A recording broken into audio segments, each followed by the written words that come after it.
Alright, now we're doing 7Q Hex Hash Sum. This is by Hofstar, and 92% of the people like it. We're going to complete the function that accepts a valid string and returns an integer. Wait, that would be too easy. Every character of the string should be converted to the hex value of its ASCII code. Then the result should be the sum of the numbers in the hex strings. We're going to ignore the letters, right? So just like it said, we're going to get yo, we're going to turn it to 59 and 6F because that's the hex code for it. And then we're going to ignore the F and we're going to add 5, 9, and 6 together, which will equal 20.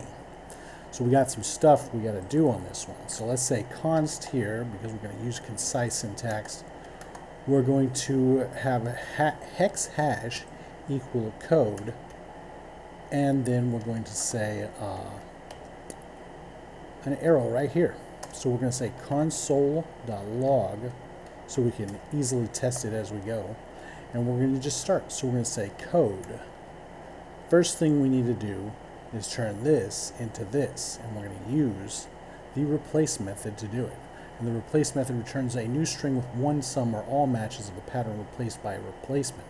The pattern can be a string or a regex, and the replacement can be a string or a function called for each match. If the pattern is a string, only the first occurrence will be replaced, and the original string is left unchanged. So what we're going to be using is regex, and for the replacement we're going to be using a function as well. Alright, so as far as the regex goes, let's just set it up.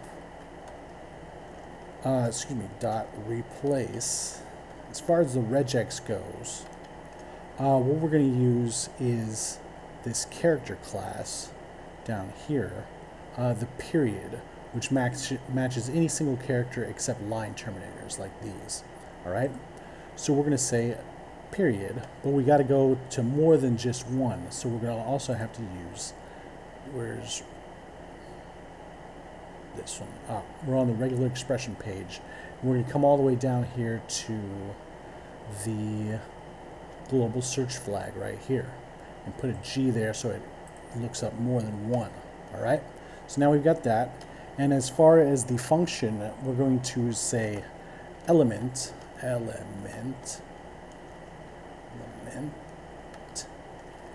and we're going to say right here, what are we going to say?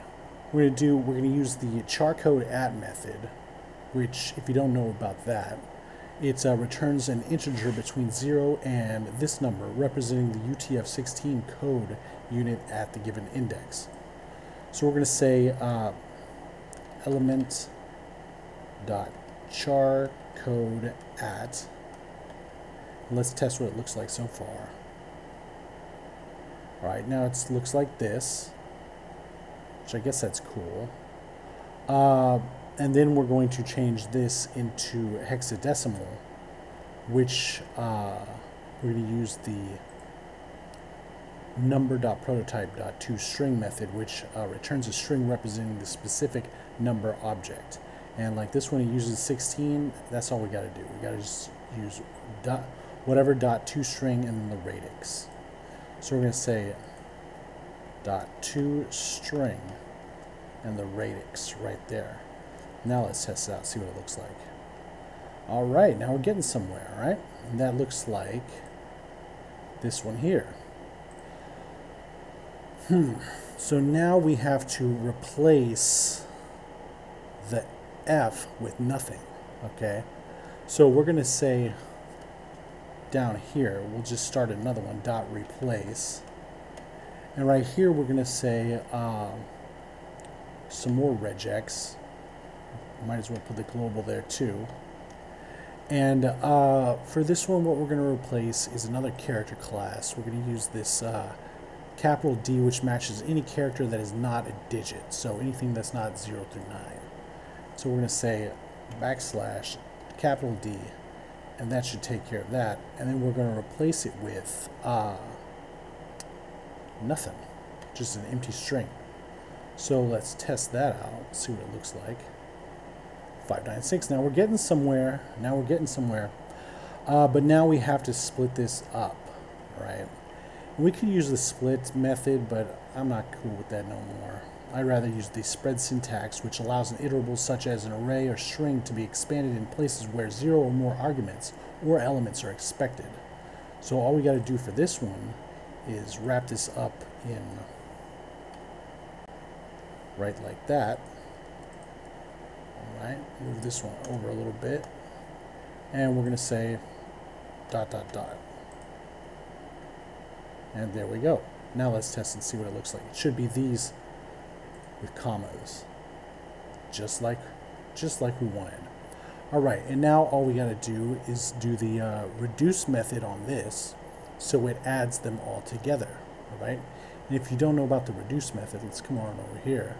The reduce method executes a user-supplied reducer callback function on each element of the array in order, passing in a return value from calculation on the preceding element. The final result of running the reducer across all elements of the array is a single value. And then on this one, the first time that the callback is run, there is no return value of the previous calculation. So if supplied, an initial value may be used in its place, and that's what we're going to do.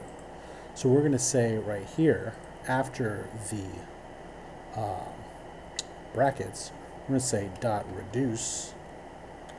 And we're going to say, let me show you the syntax we're using. We're going to use this arrow function syntax with reduce, and then previous value, current value, in parentheses, then an arrow, an expression right here, a comma, and then we're going to have the initial value of 0, right? Because, as we know, all these are strings right now, so we got to do some special stuff. So we're going to say parentheses, prev, comma, cur, have an arrow right here, and what we're going to do here is we're going to say prev plus cur comma 0. But we got to do something to this current, because right now it's a string and they're not going to add up, all right? Or will it? Let's test it out. No. So what we got to do here is we're going to use this number constructor, and the number constructor creates a number object, or when it's called instead as a function, it performs type conversion to a primitive number, which is usually more useful, and that's what we're going to use it for. So we're going to say, we're going to wrap this up in parentheses, then we're going to say number. Now let's see what it looks like. Those match up, don't they? Looks like we're good to go on this one. All right, let's get rid of all this console.log business. All right, maybe we can drop this down. Will it look cooler? No. Anyway, so let's test this out one more time. Looks good. Now let's attempt it. Looks good. Awesome. So we're going to submit it. And very much like this one here does a ternary operator where it takes care of this edge case first. But we don't have to do this edge case in ours, because the initial value when we do the reduce is 0. So it'll be 0 no matter what if there's nothing going on. All right. And then it does like code point out, which I've never done before, and then all this other stuff. I might have to look that up later, but whatever. Anyway, this one just does the long way, but basically what we did also, just a little bit different.